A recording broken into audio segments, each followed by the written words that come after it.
Thank you. My name's Alona Elkayam, and I run an agency called Far From Timid, which is not just a brand studio, but it's also a lifestyle brand, and also we have a magazine called Honeypot. So thank you all so much for coming, and I wanted to introduce Craig Elimeliah from VMLY&R. Yes, VMLY&R. I'm ECD at VMLY&R here in New York. Not necessarily an expert in any shape, in any way whatsoever, but definitely fully entrenched in the world of NFTs, in the world of the metaverse as it pertains to brands. We are a global agency. We have about close to 20,000 people worldwide, and I could tell you that every single one of our clients, some of the biggest brands in the world, are asking for this. So it's fun. There we go. So what is the metaverse? A lot of people think the metaverse are many different things. I think there's only one metaverse, just like there's one internet, and there's many different entities that exist within the metaverse. And what I love about the metaverse and why I think there's such huge opportunities for brands, specifically in the metaverse, is because it doesn't only exist in the digital realm. It exists here, right? We're all sitting here and we all have a part of the metaverse on us, maybe even in us or a part of us that can connect to a world and represent us in some way, shape, or form in that domain, right? So I've seen ideas and examples of metaverse that are completely audio, right? Not visual whatsoever, completely audio. I've seen invisible representations of the metaverse where people are communicating with colors and with sound. It doesn't have to be, to Alona's point, it doesn't have to be what you think it is. It could be whatever you want it to be, as long as, and we'll talk about the tenets that make up the metaverse, as long as there's this concept of identity, a way for you to be I want to say yourself, but there's a fluidity to that, a way to represent yourself, a way to participate, some sort of utility, something to do. And also community is a big, big part of this, right? You have to be part of a community. And that could be a community of 1 billion, it could be a community of 3, it could be a community of 1. But there's I think identity, utility, and community are sort of the 3 basic sort of atomic kind of basic atoms of the metaverse that you can sort of start off with. And I think the expression, when we're talking to our clients, when they're asking what's the metaverse, I think from a basic, basically it's like, well, it's these connected 3D worlds. And I think, the opportunity for them to build a 3D world and express in that space is what is really exciting. But I think the really simple way that I'm trying to define it for my clients is basically, these 3D virtual connected universes where you can actually create your own universe, your own narrative, your own space, your own world that's interoperable with other communities as well. And we'll get into that. There's a lot of aha moments that I had when I was getting into the metaverse and working with clients and helping them express in the metaverse. And so I'm bringing those aha moments to you, but one of them was like really trying to, create this distinction between Web 2 and Web 3. And there are these basically 5 tenets that I think helped me understand it better. And so wanted to share that with you.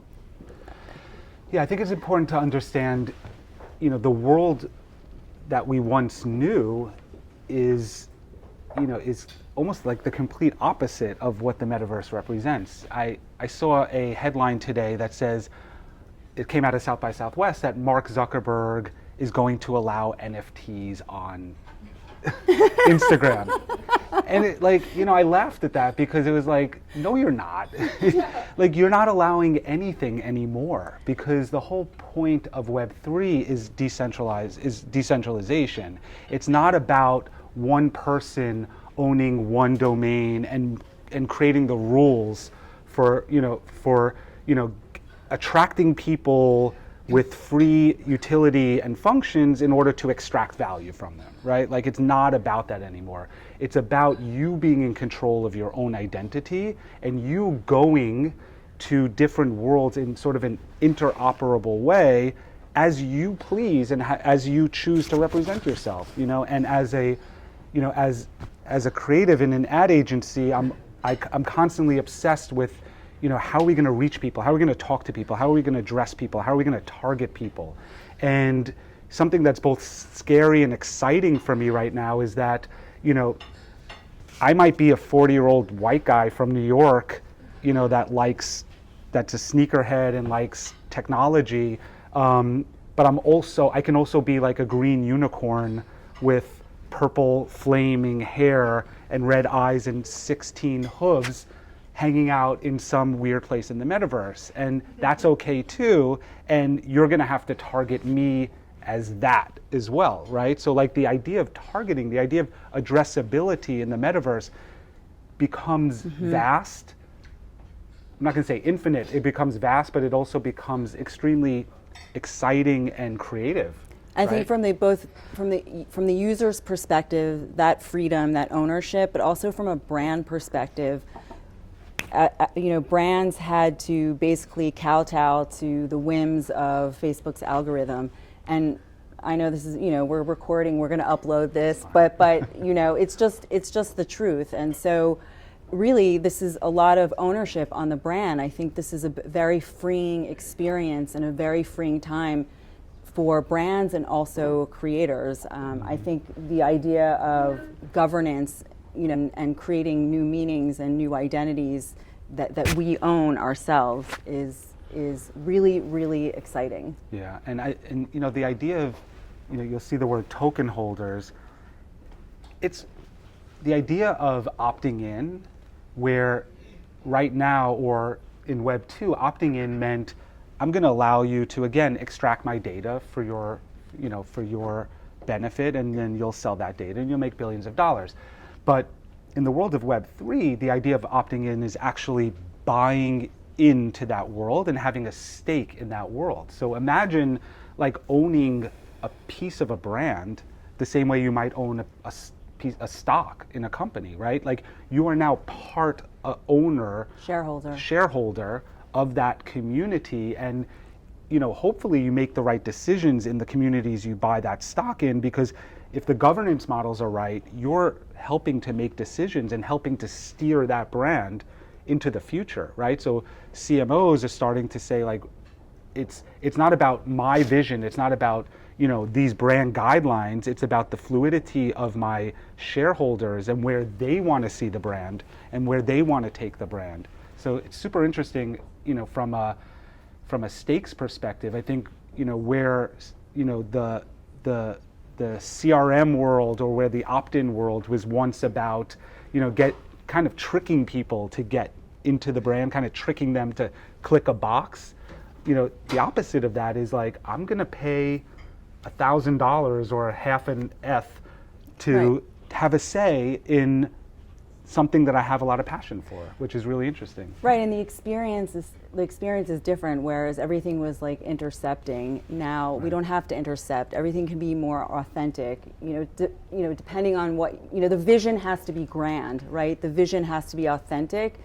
But once brands are able to identify what that narrative is and what that vision is, and have people buy into it, then it becomes governed by the community and not just governed. The future of the brand is not just hinging on what the C-levels, the C-level community believe, but it's actually what are the token holders? What do you guys think? How do you want to evolve this? Right. So, just a couple of data points just to give you guys the understanding of the context and really the size of the space and what's happening. By 2026, 25% of the people spend at least 1 hour a day in the metaverse. I think that's going to be much, much higher, but I think right now, who's in the metaverse? It's Gen Z, and brands have to start, we were obsessed with millennials 10 years ago. We have to be obsessed with Gen Z now. So we all have to be there. We have to help our clients be there. But I think it probably will be more, but I do, now I think I'm spending about 5 hours a week in the metaverse. Well, I think we should define that a little better, because I think there's going to be a difference between the time you spend participating in the metaverse and the time you're actually spending in the metaverse, which I think is going to be consistent, right? Like, people are, we talk about the feed, right? And there's like crazy numbers about people scrolling for like the equivalent of 8 years, in a day or whatever, some crazy stuff like that. But, when you think about simple things like, buying an NFT and using that as your profile picture and putting that up on LinkedIn or Twitter or wherever, like, you're in the metaverse, like you're in it, like you're there, you're participating in it without like having to do anything. You're signaling. You're acknowledging it. Exactly. You're signaling to the world, I'm here, I'm present. And then I think that number is probably more, participating in a way where you're actively kind of, I don't want to say like walking around without feet or anything like that, but I think, it's going to evolve. I think it's going to evolve. I think every single day we're seeing new and more interesting interactions and participations from people. So, we'll see. We'll just have to see. But I think if brands can make it easier, I think now when you see the marketing for these metaverses, like, Balenciaga, they spent a ton of money on marketing. I mean, everybody knows about their space in the metaverse, and I think they've done a great job of really shepherding people into the community, and that's really what the responsibility of the brand is, to, at the basic level, this is what the metaverse is, this is what we're doing, this is how you can participate, like literally give them a handbook,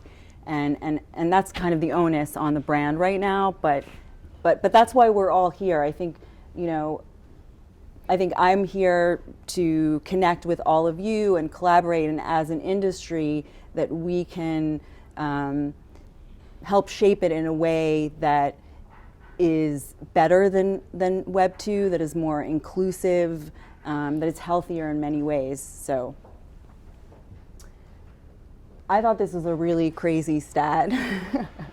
It is. Bringing the metaverse to life, a $1.3 trillion in 2021, to me that was like staggering. So it doesn't surprise me. I think when I am old enough to remember when the internet first came around. I remember there was like, you had to convince people that it was a thing.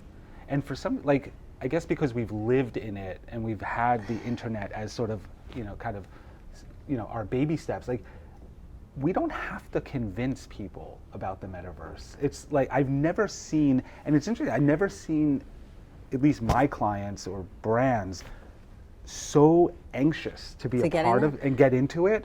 And it could be. I have some clients that are a little. Well, yeah. I mean, but there's this inherent interest. There's this curiosity. Yeah. Whereas I remember before, it was like, oh, internet, that's going to go away. That's not going to last. It's not going to be anything. There's this curiosity. There's this real desire to like check it out and try to be a part of it in some way, shape, or form. And I think that's super exciting as well. I think the opportunity is amazing. And I think brands that have gotten in early, like Gucci, both of this in terms of like the market, as an agency, this is growth 44% over the next few years. That's just an incredible speed. So, like, the metaverse is made up of 7 different protocols. What we're really talking about today are the experiences that we can create, the creator economy, and how those experiences are actually discovered. That's kind of what the focus is today, just to be super clear.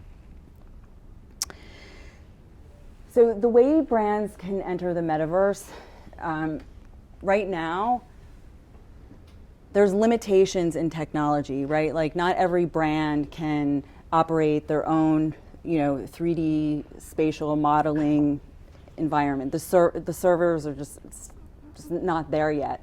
But they can work, they can enter with browser-based spaces like Decentraland or Sandbox or Roblox that already exist, where you can buy a plot of land and build your universe there. Or you can partner with existing game portals that already exist, like Animal Crossing, like H&M did, and Fortnite, Wendy's. What's really interesting about this is that for the first time, brands are entering the same space, right? Like, so, you're building on a plot of land in let's say, Decentraland, and you could be McDonald's building a virtual, fast food restaurant or some sort of a kind of like weird experience, and then like right next door, there's you could have Gucci, or you can have Perrier, or you can have whatever, right? And so the idea, the idea that brands have always existed within their own bubbles, I mean, we've been telling our clients for years that your competition is not, if you're McDonald's, your competition is not Burger King. Your competition is your customer's last best experience, right? And here is like the ultimate example of that, because what you're existing in a world with everyone else. It's not like I'm going to mcdonalds.com and I'm just in that world. I'm like in Sandbox, in a world where other brands exist too, and people are coming in from other places. So I have to make sure that the experience I'm building is additive to the metaverse, right? It's not diluting someone's experience, because they could be coming out of Gucci Garden, they're like, oh wow, this is amazing. Right. And then they're walking into like this shitty McDonald's experience and like, oh, this sucks, right? So who's been in the metaverse? Like who's entered into Decentraland, hung out there for a while? Like who? Yeah. So I'll just, for those that haven't, I just put, this is, I don't know if this is me playing. Wait. Oh, oops. Oh my God. I love Apple TV. Okay. Is it similar to VR chat? Sorry to ask you, is it similar? Does this feel like VR chat, or is it very different? in terms of what, the experience? In terms of what you're about to show us. Oh, this is Samsung's. Yeah. Oh, I don't know what happened. It was longer than that, but this is basically Samsung's new environment in Decentraland, I think, and it's really not built out at all. I mean, it's really basic. There's nothing really there. You see a bunch of screens, so they're starting to build it out. But I think there's a fearless factor here that I think is really important, that brands are like, okay, they're putting a stake in the ground, let me see what this is. I mean, there's nothing to do in the Samsung world, like nothing. Like I was just like running around into buildings, like doing nothing. And nobody's there. Nobody's ever there, ever. That's a really good point. People, it's interesting, people are building out the same exact world in the metaverse. Right. It's like this whole idea of skeuomorphism, it boggles my mind, because why would I go there when like literally right across the street is a Samsung is the same store I can go and have a really great experience at, And if you look at, the Super Bowl this year, Bud Light, I think more Miller Lite, whoever, built this virtual bar, and it was horrible. It was the worst experience I've ever seen, and everyone's like bumping into each other, and people are getting a drink, but not real, like, it doesn't, like, why would you do that? Why would you mimic, right. You don't need to mimic, yeah. No, but how is it like compares, for instance, to the Gucci one where you like, or which one? So Gucci, so I think right now, I mean, the Gucci experience I thought was interesting because they thought about, you have to think of the metaverse like a movie, right? There's, you're going into somebody's world. And from that perspective, there was a thoughtful, well, they're going to put the, they're going to take you, I think they took you through their line, their new line of clothing first, and then they took you into a room. As in cartoonish characters, avatar-ish? But this is me, that's me. I signed up into Decentraland. I mean, I had my, and we'll get into this in a second, but my wallet was attached, and I connected to Decentraland, and there's no URLs. these are like longitude and latitude, so you just click, that's the link to it, and so that's how I got there. But Gucci was in Roblox, so that's actually was actually a link. So I just think it was still really a little bit basic. I think one of the more interesting experiences, and we'll go through them in a second, but I want to answer, I think there's going to be a lot of interesting discussion here, so I think, so you can enter the metaverse, like there's Decentraland, Sandbox, or you can partner with a game portal, or you know, right now, creating an NFT collection, but let me just, it's not just a collection, you're creating a collection with the promise of a world behind it, right? And so, we're not going to consume this talk with NFTs because that is like an entire conversation in itself. But it's really important that you understand NFTs when we do talk about the metaverse.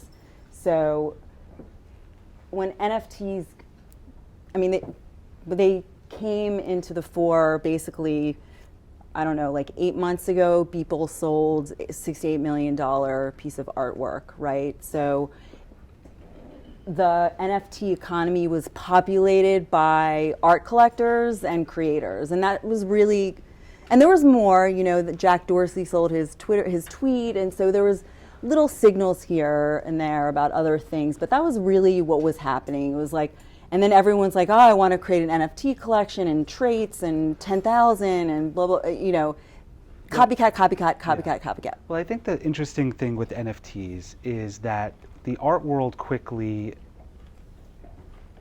grabbed that land because I think a lot of the mechanics mimic the art world, right? Like when you're buying a JPEG or you're buying a piece of art, you know, there are a lot of the same sort of infrastructure that exists that I think was easily ported over to NFTs, and it made a lot of sense for that world to, you know, sort of expand into the digital universe.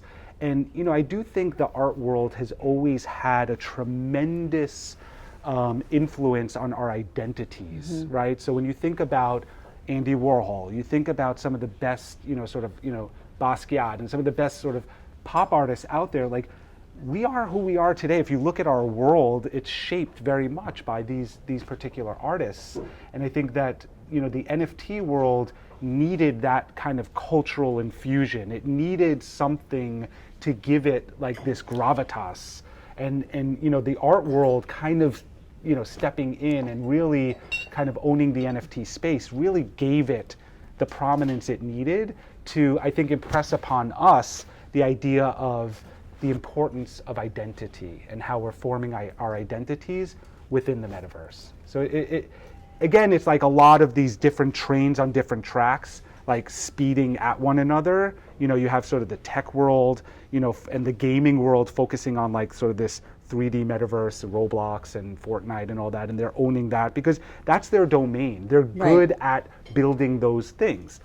Artists are good at making these things, right? So all the sort of the discrete worlds that kind of are good at these things are all jumping in separately, and it's all converging together at a very fast pace. But I think if you're, you know, if there's a lot of information coming at us all at once, but I think it's, you know, to be able to, you know, in general, just say like the economy was populated by art and collectors in the beginning of the NFT craze, and then there's also a natural, you know, in terms of like trading, you know, Top Shop, NBA Top Shop, or StockX is an exchange for sneakers, and you know, that's basically like a trading model.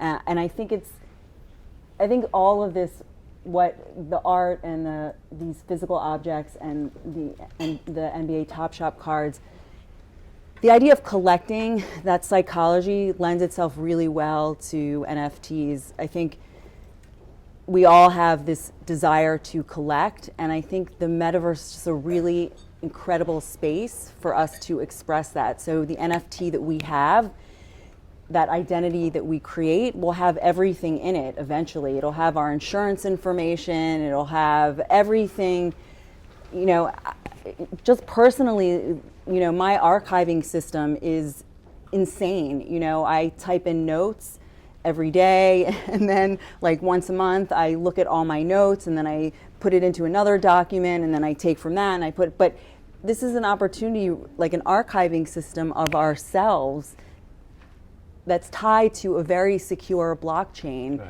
which is really exciting. I think we should, I'm just so excited about this space right now. But these use cases are, there's all these use cases for NFTs. And when I was learning about this, as I was trying to help my clients evolve, these made some sense. As a creator, I paint, so I was like, oh, okay, this makes sense for me as an artist. For the lifestyle brand, you know, far from Timid. But when we're talking about brands, I think the use case of having NFTs with utility really that's what makes sense. That's when the light bulb went off for me. I was like, oh, okay. We create an NFT collection for the brand that has utility, that has rewards, that they buy into as they buy into my community already. We create a vision for the brand, for this universe that they want to buy into, and then we reward them, and then we continue to build this universe together over time. That made a lot of sense, right? Like that was what, you know, the idea of community building. That's Yeah, we were talking earlier about NFTs. You know, you think about, I mean, in a way, for a brand, an NFT is like a coupon, you know? Like at its very sort of basic function, it's a promise for something more, right? And by issuing the NFT and allowing people to buy into it, you can now create sort of this roadmap of what a brand is. A brand is a promise, right? So you can create this roadmap that pays off on a promise to, you know, to take people on a journey that's really exciting. You know, I think if you're a sneakerhead and Adidas launches an NFT about, you know, a new line that they're going to put out, and the only way to participate in that is if you're a holder of that NFT, there's something really exciting, really exclusive, really premium about that. And, you know, when they did drop their NFTs, you know, they minted them at like, I don't know, it was like $200 a piece, and then almost no one sold them. Everyone's holding on to them and waiting, you know, for something to happen. And I think that's really interesting too when you're building a brand or you're building an audience around a brand. The idea of like scarcity and anticipation and, you know, storytelling, you know, it's not easy to do organically, but I think what the metaverse and NFTs and all of these different components of Web3 allow you to do is it's a program to do that. You know, it's kind of like a rail that you can be on, and you can actually participate in culture in a way that I don't think many brands could have done in the past, because it was hard. And it was hard to like. And I think the vision has to be really strong. I think that's what's, you know, like for VFriends, like you have to buy a VFriends NFT to get into his, you know, if you want to go to VCon, like you have to be an NFT holder. It's a great cult. It's an right. awesome It's cult. yeah. So, but you know, I think, you know, the idea that I'm an NFT. You know, you know, I have already like 4 NFTs. So, but over time, we're gonna have an entire collection of NFTs, perhaps, right? But I think being able to help people understand that the NFTs have different categories, right? That you don't need to have $100,000 in order to be a part of that community, because Gary has these sort of common NFTs that are less expensive. They're like $200, but you get to be a part of that community, and that functions not only in his rewards, but also as you're traveling through the metaverse. Maybe, you know, someone else will have a VFriends NFT and you'll recognize them. And so like me, when I was in Samsung land, you know, maybe I'll see like a community, you know, someone else that has the same is part of the same community as me, then, maybe we'll start chatting and talking, and, that's kind of the experience. It's like driving a Beetle. Yes, exactly. Okay, so my Apple TV is just not. Anyway, that's a wrecking ball. Yes. But I think one of the really important things, we're talking about what is the metaverse in context of Web 2, and really need to destroy and let go. You have to let go. We need a whole new mind for Web 3, and I think that's really important. We don't have any benchmarks right now. It's not the same. The users are different. When a user has bought into your community, they are fully engaged. There's not impressions and engagement and all those different micro benchmarks. And so I think it's really important that we let go of what we knew. There's no more intercepting, and that's what I think is really exciting. I think being able to incorporate, it doesn't mean that advertising is going to go away or any of those things are going to go away. It just means it's going to be naturally and organically incorporated into the experience. Well, I think it really turns everything on its head. We talk a lot about authenticity, and we're rarely authentic, right? Like, brands want to be super authentic, and they want to mirror their audiences, and they want to be everything their audiences are, and then they're not, right? And that's where a lot of these things fall flat.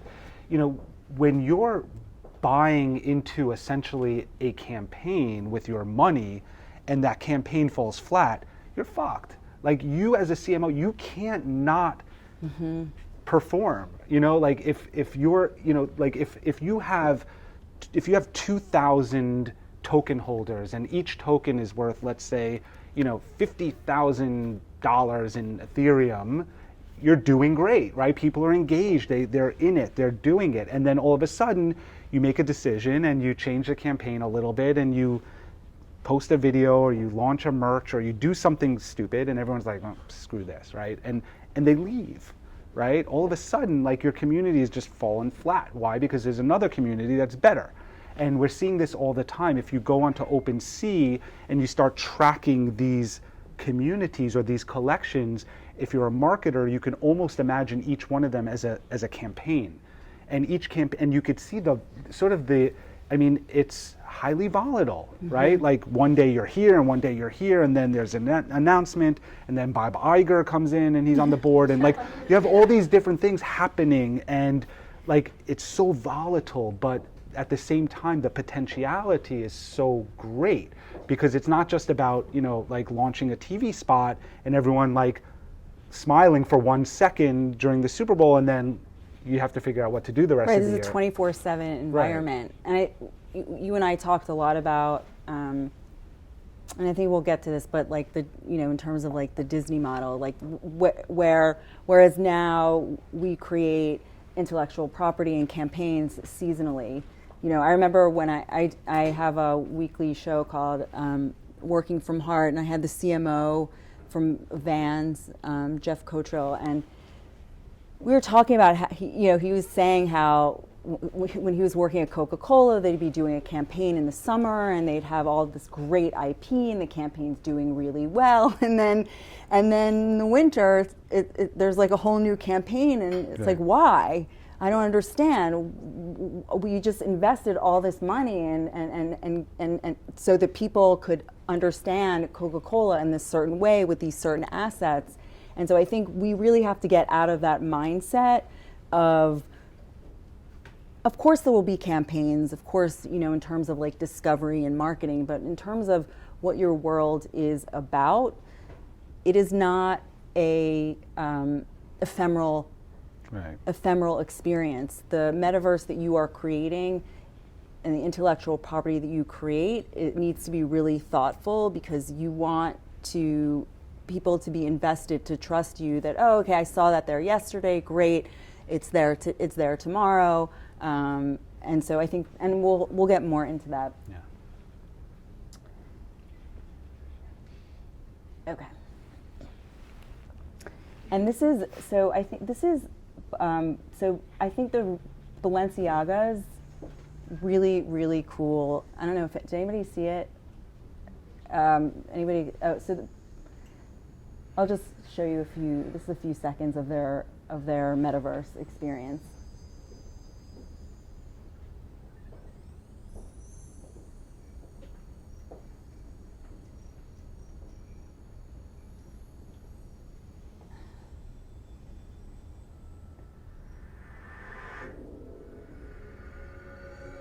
So they've I think 3 different zones.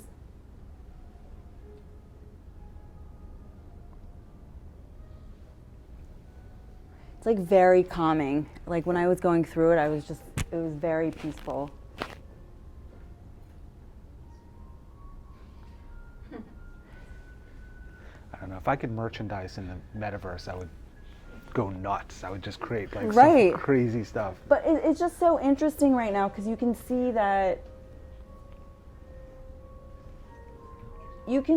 there's, we can't do everything, brands can't do everything all at once, but I think they're taking their best, and Craig and I will talk about it a little, but taking their best IP and building an experience around that. But Balenciaga is just known for their fashion shows and creating these like very otherworldly environments, and I think they really did that. I mean, I really do feel very peaceful when I look at that.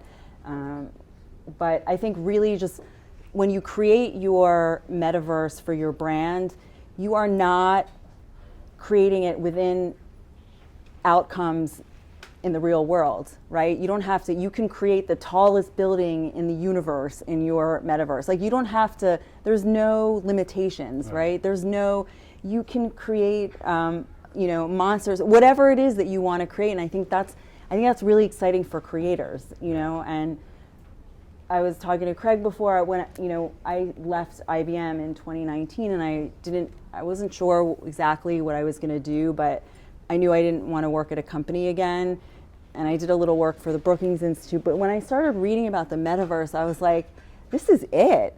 Like, this is everything. I mean, this is an exciting time for brands and creators to really connect on a same space. So I think that gap is really it's really gonna close in that sense. Yeah, I think we've definitely reached the limits of our traditional channels. I think we've seen, TV is TV, just kind of, I don't know who watches TV anymore, but like, we've seen it. There's nothing we haven't seen. The internet, I mean, I don't go to websites, there's nothing engaging about a website, but, the idea that there are no limitations in the metaverse, the ability to build worlds and tell stories becomes, infinite, right? Like, in at least in my career, we've always been trying to break out of the boundaries of our channels, and when you go to places like Cannes or, big award shows, the best ideas are the ones that, kind of contradict the context and the channel that it's living in, and it kind of like makes you rethink sort of how you engage with that particular channel. But like those ideas are very few and far between. I don't know how many more of them are left. But when you look at this, all of a sudden, like, I feel super excited about the potentiality of now like unleashing all the stuff I've ever wanted to do in my entire career into this space, because it lives everywhere, and it's no longer this like traditional and physical and digital. It's everything, and it's all connected to one another. So, when you talk about beyond limitations of our physical world, it really allows brands to world build in the way we've been talking about for many years, but we've never been able to truly do it because we've never had this expansive canvas that I think this gives us. So I just want to do it, so it's about 7 o'clock. I know some of you raised your hands. So if you could just hold your questions, I think we're gonna try to speed through this maybe in 20 minutes. Let's go. And then we'll spend 40 to 45 minutes just really talking and hanging out. So we went through this, but I just thought, I don't know if anyone is familiar with Daniel Pink. He's a writer, but he talked about how, the future is going to be made up of right brainers, and that future is here. That doesn't mean that there's no need for left brainers. It's just really, I think I'm left brain, right brained. I'm strategic, and I'm also creative, and I think creatives, like, we're, working at agencies, you are the lifeblood of your industry and developing these incredible ideas, and I think often are marginalized. And I really think it's important that this time be a time for creators to be respected in a way that they haven't. I feel they haven't been respected before. So for that, that's really exciting to me. Also, bringing back the idea of craft. I think that doesn't mean we get rid of Agile. I love Agile. We keep Agile, but the testing and learning and really, in context of craftsmanship is just, to me, is really important. Right, and like, I can't sing or dance, so like TikTok is not my space, but this is what I do, right? Like, this is a place where I can create worlds, and I can write, and I can design, and I can ideate, and I can, I can program, and I can invent, and I think there are a lot of people out there that can do that as well. And, the metaverse, it's not about like understanding programming languages. You don't have those barriers anymore. I think, like, you really just go in there and start creating and start making and start connecting and start doing. And, similar to kind of the rise of, the influencers, I think we're going to see a new level of creative influencers that are going to rise in the metaverse. Right. You can, like, as an idea, like, you can create your own, like, pop star in the metaverse. It doesn't have to be based on a real person. I mean, the opportunities are just endless. So a lot of my clients and a lot of, like, colleagues, in the industry are like, well, what's the value? What's the ROI, right? So clients that are spending $100 million in advertising now, they see ROI, right? Right away. Maybe it's not great, but well, why should I spend money? Why should I take some of that money and put it into the metaverse? And my answer is, well, first of all, you have to, because otherwise you're going to go out of business in 10 years, because Gen Z is the future. You have to start investing in this population, especially if you're a D2C brand. And that's not true for everyone. I mean, if you're marketing like Icy Hot or something, I don't know that you need to be in the metaverse, but you get my point. But when you're running in the metaverse, right? Actually, that's right. Yeah, maybe. Yeah. But I think there's a built-in audience, but a really engaged built-in audience, right? These people, they're in Roblox. There's 42.1 million daily active users, and I wanted to show you the interfaces. When you go to Roblox, you have choices of all these different spaces. So this is how they serve up.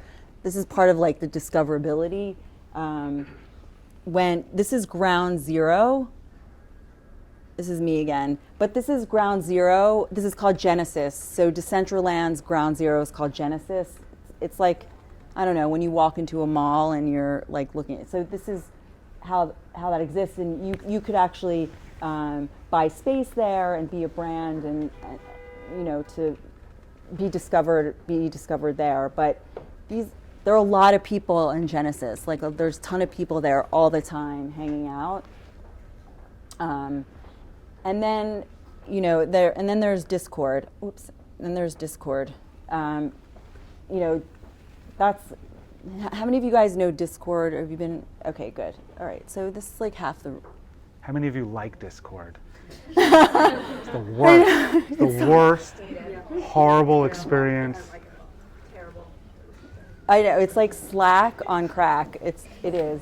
It's like, but anyway. But the point is that I love, actually, one thing I do like about Discord is that when you join a community, it's like you're automatically been invited. I don't know. It's kind of a nice sentiment. I don't know. I like that. But anyway, it's a built-in active community. But this is right now, and that's not to say that we have to stay in Discord. Like I said, we're all building this together. But right now, that's where brands and sort of the social aspect and the discoverability is right now. It's happening in Discord. So if you built a metaverse and your pay to play, your social commerce, your weekly promos and rewards, that's all happening inside of Discord and Twitter. Yeah, basically. and I think, Discord really just represents kind of the community and governance layer that I think just, again, Discord just happened to be at the right place at the right time because gamers were using it in a very similar fashion.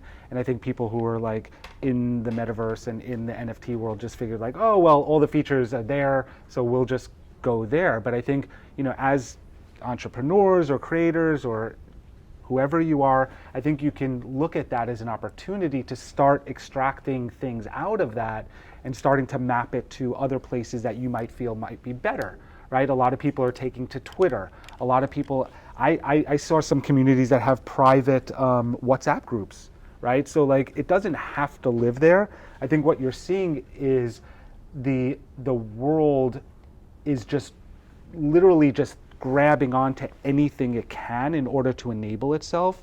But I think those are all signals we can start to take in how we're building our communities and start to think like, oh, people like to chat.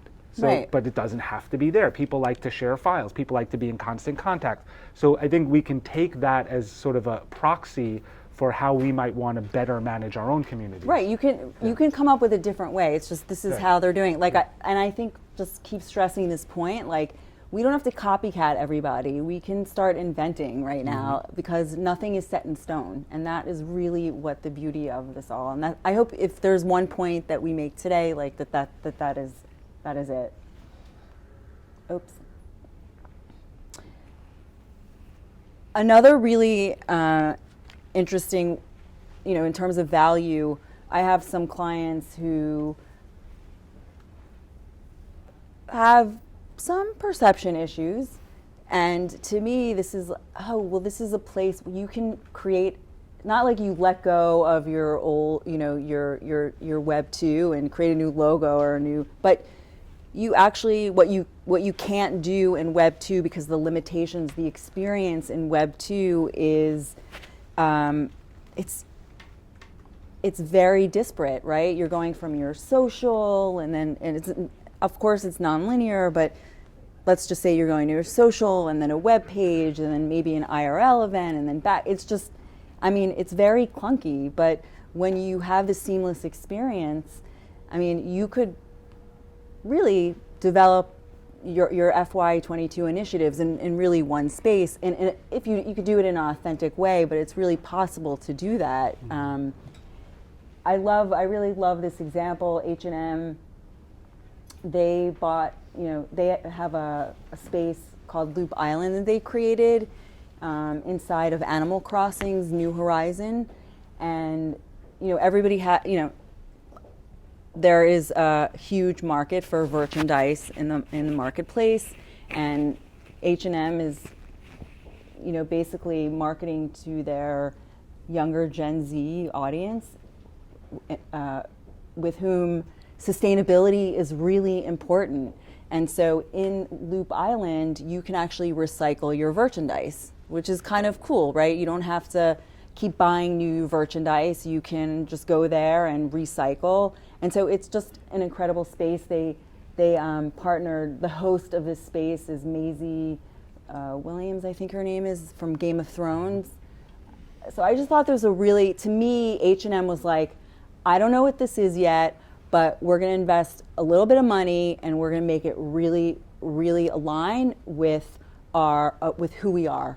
And so I just thought this was a really nice example of a brand just taking a small bite and saying, let me just do this. I don't need to be everywhere. Let me just do what I know. We know about sustainability. We know that that's what they care about, and make it relevant for them.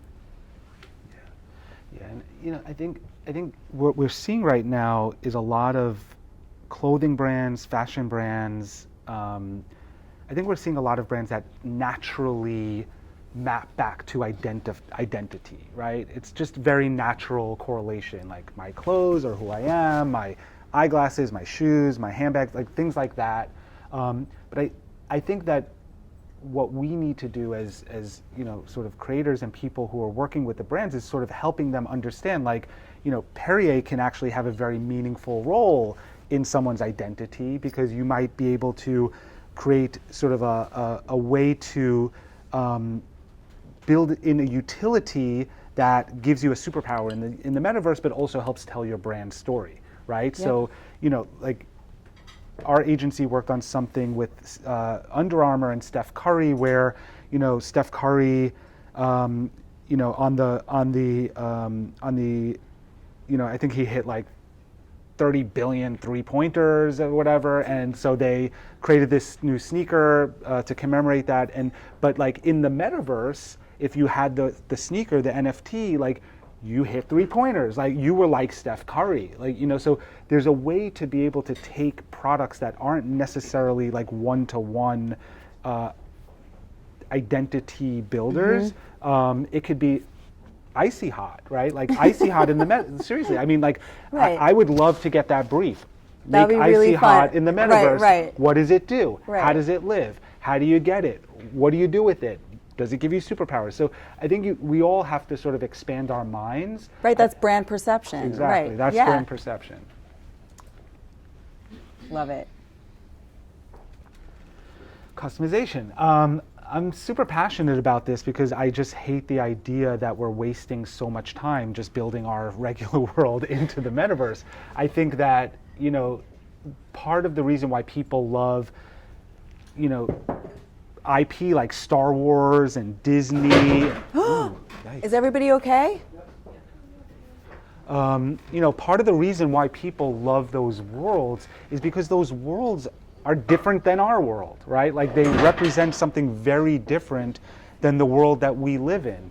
And I think the metaverse gives you that opportunity as well. If you're building a brand and you're doing it in a place where there are no rules, why not try to do something in which, you can represent your brand values? If we go back to school, like, the first thing we all learned was, a brand essence is this like one word, highly aspirational like thing. You could literally take that brand essence and turn it into something in the metaverse that actually manifests that essence, instead of this world, which you hardly ever get there. Like BMW is like, their essence is like joy. Like, they've been working for 100 years to manifest joy, and they're still like trying to shove it down our throats, and it hasn't I'm yet. not feeling joyful yet. Right, it's like, when am I going to feel this joy that you keep talking about? But here you can actually do it. You can actually create it, and you can do it in a way that like can be anything.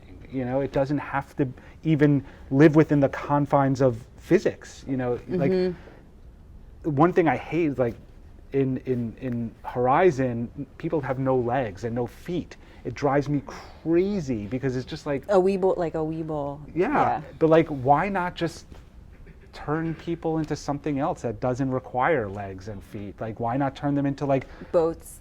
boats Right, or boat people. insects? I don't know, whatever. Who knows? They're boat A people. made-up thing. Yeah. Before we saw Yoda, like, we didn't know that Yoda was going to capture our hearts and our minds. But then when we saw him on the screen, we're like, oh my God, this thing is the cutest thing I've ever seen. He's magical and he can kill anyone, right? Like, do that. You're gonna hate our characters. No, I'll show you in a second. We're not done designing them, but you can, they don't have feet either, but maybe they'll do something magical. But I think you're right, but I think there's also an opportunity to do something like more utilitarian, something really practical in the way that Ferrari has their customization in the metaverse, where you can like literally go in there and test like different leathers and different, like, it's very practical and time saving. And I think in a way, now, look, there's some really great Web 2, like Nike ID has really great experience in building your own shoe.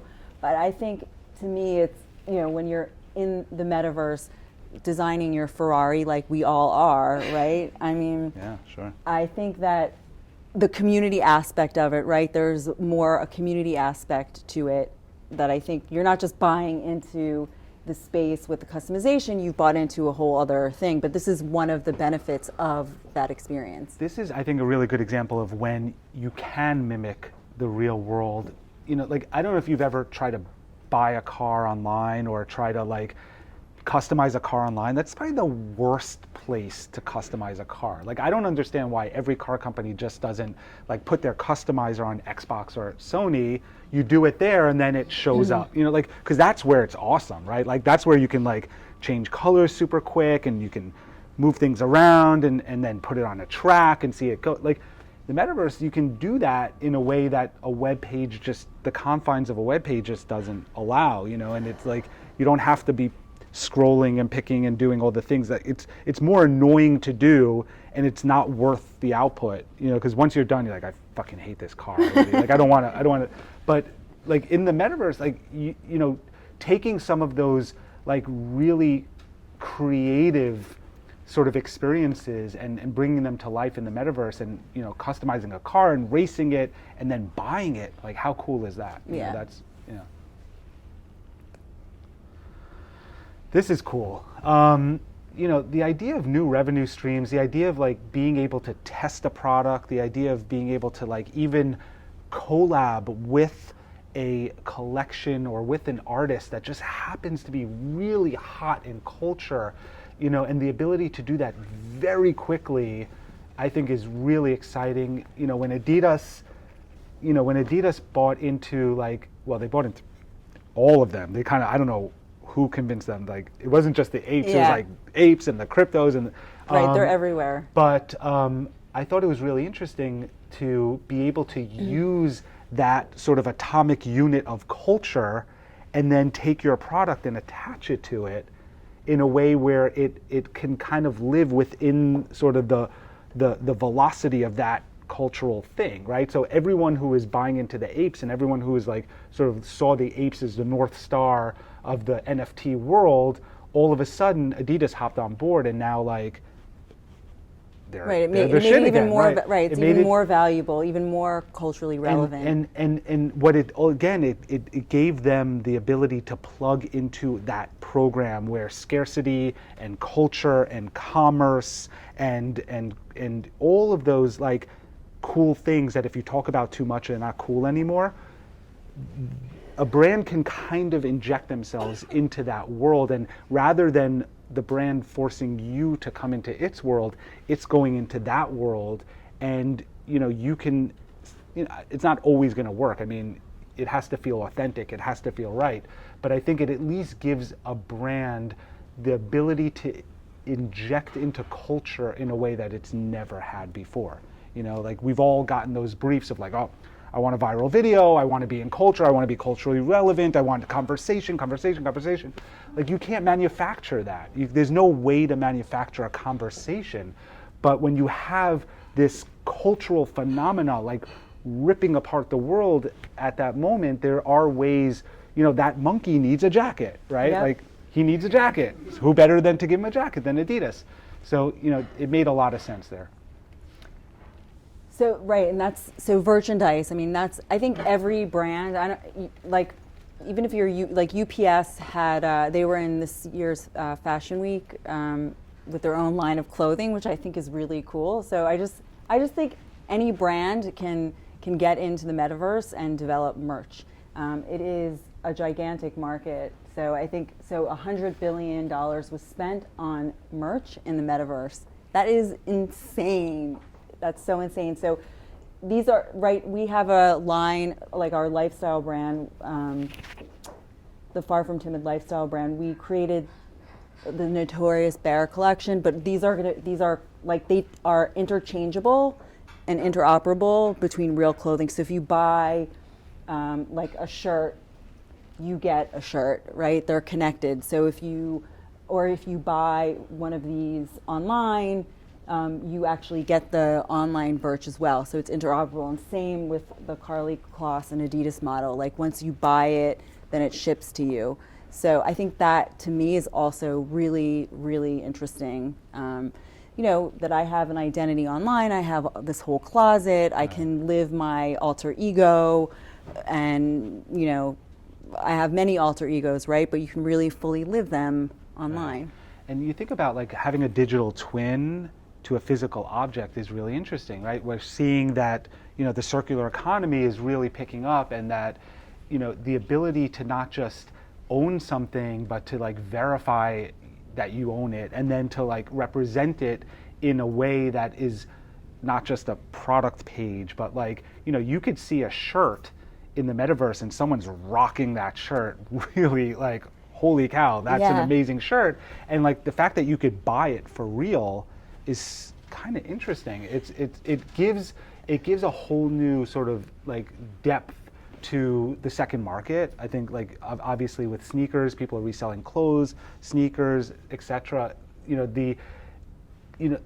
It gives it a purpose, and it brings it to life in a way that, like, you know, you go to a StockX and you look at these pages and you just see, like, I mean, e-commerce sites are the most boring thing in the entire world. But if you're in the metaverse and someone's walking around and they have swagger and they're like walking around with these awesome sneakers, and you're like, I want those, I want to buy them, right? Like you can buy them there, and then all of a sudden the physical thing gets shipped to you. Like there's something really interesting. Something, right, that your brain unlocks. I think Yeah. we're on these rails, and that's how I felt. I think we're on these rails, and then you enter the universe and you see all these things, and I think you just are unleashed, and it feels great, you know. So fashion is just a really interesting space. I think the metaverse is made for fashion.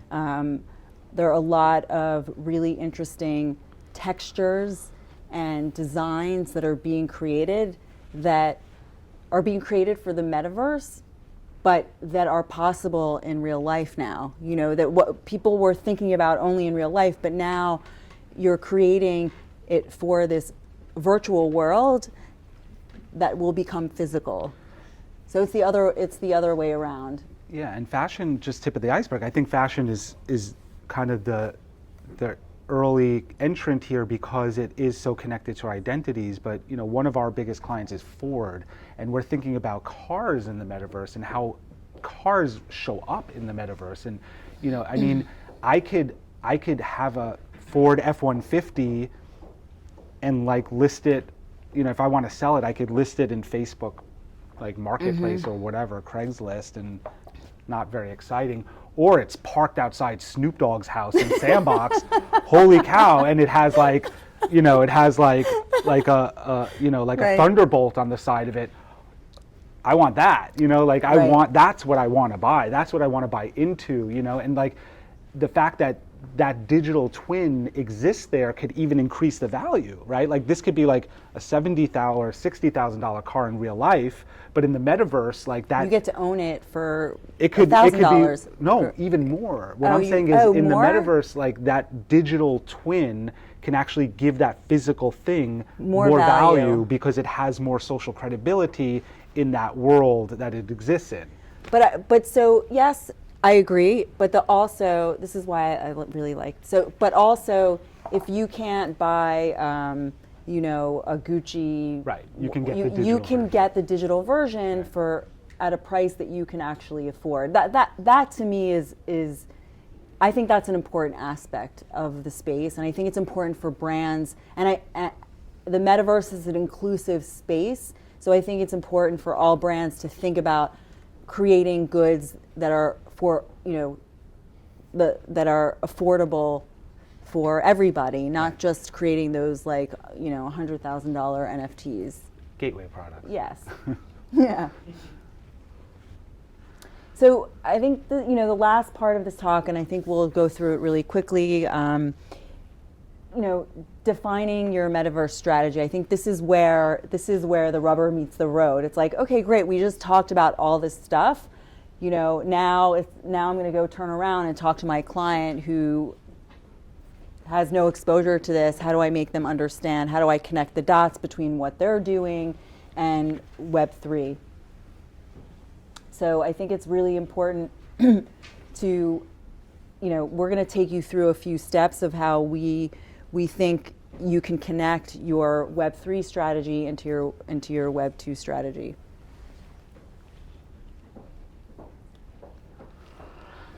Need a North Star. You know, again, like I said before, it was really hard to take that very aspirational brand essence and turn it into something tangible.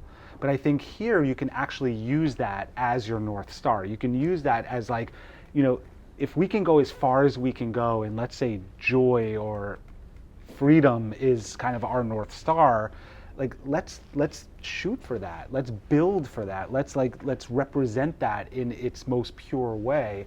And I think like the building blocks of a metaverse strategy are no different than any other channel, but I think you can realize it more here. TV, you know, I need you to write me a script for joy, and what actor or actress represents joy, and you're trying to find all these like different proxies for it, and it never really quite lines up. I think here is a way where it's actually the inverse. You can actually be as aspirational as you want, and I think it's really important to have a North Star and to really think big, because a lot of what I'm seeing right now is just, it's small-minded. It's not really big thinking.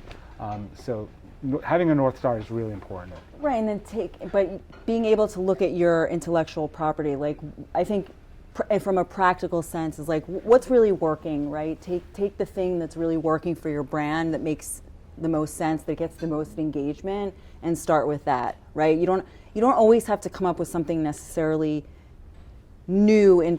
The story's new, the environment's new, but the IP, you know, you can start from, you know, let's just say Star Wars, like R2-D2. I'm just pulling something, but starting from something that makes sense, that we know people already connect with, and then using that as a starting point to develop like what your community's about, what are people going to be doing there, why should they come there, right? So we're answering the same questions as why should people care, right? That's the same question, but I think here there's more at stake.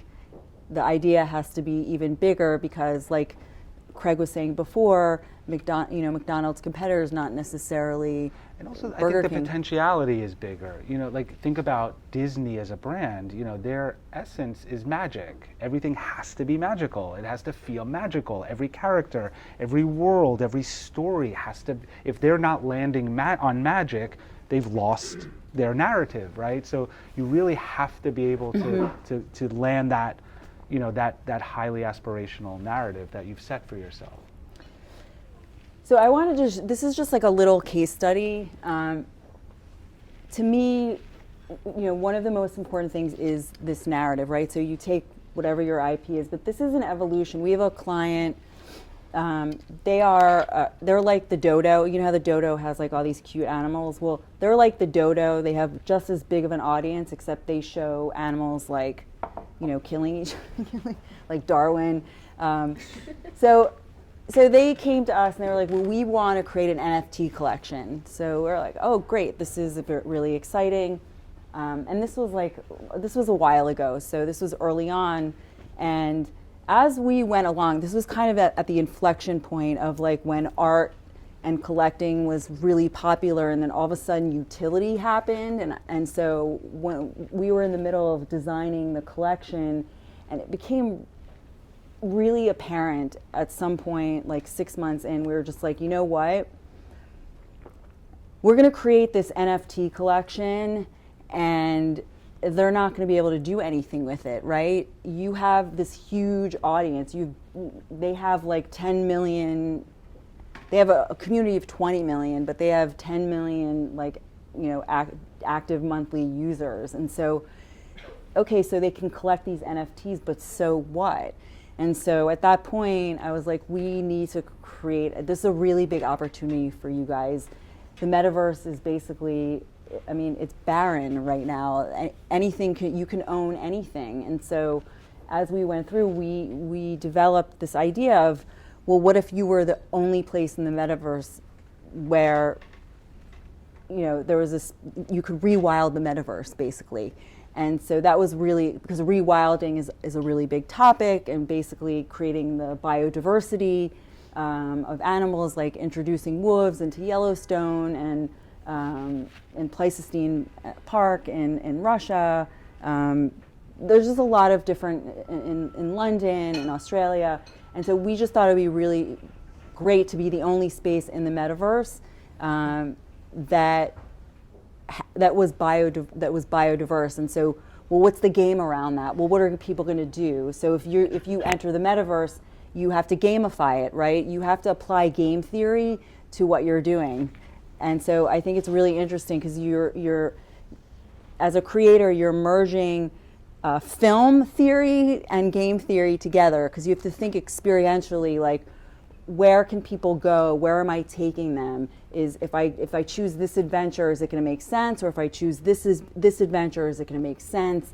But you're also applying game theory because they have to do something when they're there. And so in this case, you know, we presented a lot of options and we're still working on it, but basically, like, you are someone that goes into this space and your job is to, like, let's say, jail the poachers, for example, right? So all these different ways. And so that's how this project evolved, and they bought into it. They're like, okay, you're right. NFT, just creating an NFT collection, you know, that's not who we are. Like, we care about the environment, we care about animals, we care about biodiversity. So creating a metaverse was sort of the inevitable solution for them. Hmm.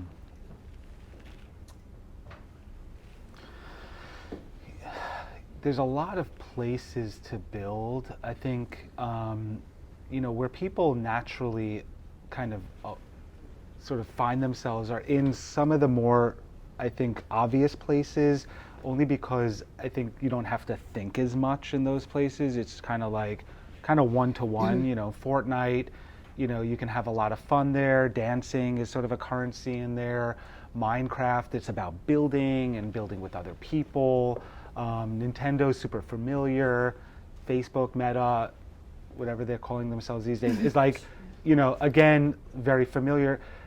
I think that, you know, all of these places represent a place to express your brand, and a place that you can converge and bring people and gather people and kind of, like, you know, build something in. But again, like, you're relegated to the rules of those worlds, and you have to kind of accept the fact that, like, if you're going to be in Minecraft, you're going to be pixelated and you're going to move in janky ways, and you're going to have to, like, live in that world and live according to the rules of that world. And if you're, you know, if you're the CMO of Nike and you're like, well, why is my swoosh pixelated? Because that's what it looks like in Minecraft, and you have to accept that. You know, so I think it's really important to be able to be okay with where you're entering into. You know, like, you have to be, like, Decentraland. I personally think Decentraland is, like, nauseating, because, like, I'm not into, like, this doom, like experience. I just don't think it's very interesting, but a lot of people do. There's a lot of people in the world that love that kind of experience. Again, like, you have to be okay with it. So I think as this list grows more and more, and as there become more and more worlds that are being built, or if you're building your own world, you have to sort of, you know, kind of suspend your agenda for a little bit and say to yourself, like, I need to adapt to whatever world I'm going into and respect that world as well. Because if you don't, the reason the people are in there, because they like the pixels and because they like the blocks and the Fortnite and the dances, like, if you're going to not respect that, you're not going to make it in that world, right? So I think it's really important to know each one of these well enough to understand that you're comfortable being there and you're comfortable having your brand there. Fortnite might not be a great place for, I don't know, like, a wholesome brand, because people are killing each other. Like you got to be okay with that. You got to be okay with the fact that people are literally shooting one another there. So, you know, it's important to have a good understanding of kind of the cultural dynamics and the aesthetics of these worlds, that they don't match your brand guidelines, right, and they never will. And also I mean, we don't know when the technology is going to get there, but maybe it will happen sooner rather than later, that we can build our own universes. Like, this is just what we're relegated to right now, just because of the computing power just isn't there yet. But roadmaps. So roadmaps, I love the concept of roadmaps, because you don't have to do everything all at once, you know, and you don't have to, you know, you don't have to, like, and you could change it, right? But what roadmaps represent is sharing a vision. You know, it's very rare that, you know, a brand like, let's say, Nike comes out and they're like, well, we're making this sneaker and it's going to have air in it, and, you know, and one day it's going to be like this fantastic thing, right? They kind of like iterate and iterate and iterate, and you're not sure where it's going, and they'll change and they'll pivot. But you know, the idea of a roadmap, I think, represents the idea of transparency, and transparency in Web3 is very important. I'm not going to buy a token in your world if I don't know what the hell is going on there and I don't know where it's going, right? Like, I'm not going to take out $1,000 and say like, all right, I'm going to buy an NFT that's going to allow me to hang out in your world unless I know that at some point I'm going to be able to do some cool shit at step 4. It doesn't have to be at step 1. At step 1, I could be part of the building of the world, and that's exciting. Step 2, it's part of the growth. That's exciting. Step 3, I kind of want something already. Okay, give me some merch or whatever. Step 4, oh my God, now I'm like helping you build products and services and whatnot. Like, so I think it's important to be able to at least give people a sense of where it's going, so that they can properly invest. Like, if anyone has a business plan and you go to an investor, they're like, where are you taking this? Where do you see yourself in 5 years? The same thing here. The brand is telling its consumers where it sees itself in 5 years, and based on that, you're like, yeah, I'll buy in. Sure. And I think for smaller brands too, I think this is one of our clients. They're actually a cryptocurrency, but so we're not in the meta. I mean, we're doing Discord and promos and all that stuff, but we're really doing a lot of the discoverability. But I think for other smaller clients, being able to say, well, let's hire us. We'll develop your narrative for you, right? Like, we'll develop your narrative for you. We'll launch these basic elements. Let's say we create an NFT collection that has utility, right? So they get benefits right away, but you don't have to build that 3D universe right away. You don't have to, market out of the gate with that. When I was talking to my clients, well, if they buy into these NFTs and they buy into this idea of, let's say, rewilding, then we can say to them, we are going to take, 80% of the profits from the NFT sales, and we're going to reinvest it in that. I mean, that to me is really the beauty and of the roadmap, is really saying, well, we can't do everything all at once, but we're going to do this together. The community is going to do this together. They already have a community, a built-in community, which is awesome, right? So it's kind of what drew people to Kickstarter. It was the potentiality. You kind of bought into the future of that particular person, but like, there's a big difference between like some dude in his basement and a brand. Like, a brand is saying like, this is our roadmap for the next 3 years in which we're going to like do some really cool shit. I think it's part of the storytelling you don't normally get to do as a brand. You don't normally get to expose people to what you have in mind. And car companies kind of do it with like concept cars, right? The concept cars are the ability to like sort of generate hype, like, oh my God, like they never come to life, but it's sort of their version of a roadmap, right? Like, it's kind of like Ford saying, look at this flying concept car here. This is what's possible. And that's why I buy into it, right? The reason I buy into the brand is because the brand is projecting out a story that resonates with me. So that's a very similar example to these roadmaps. So roadmaps are really important to part of like building your metaverse strategy and how you present to the client, how the client presents to the world, basically. So I think that that's it. Wag me.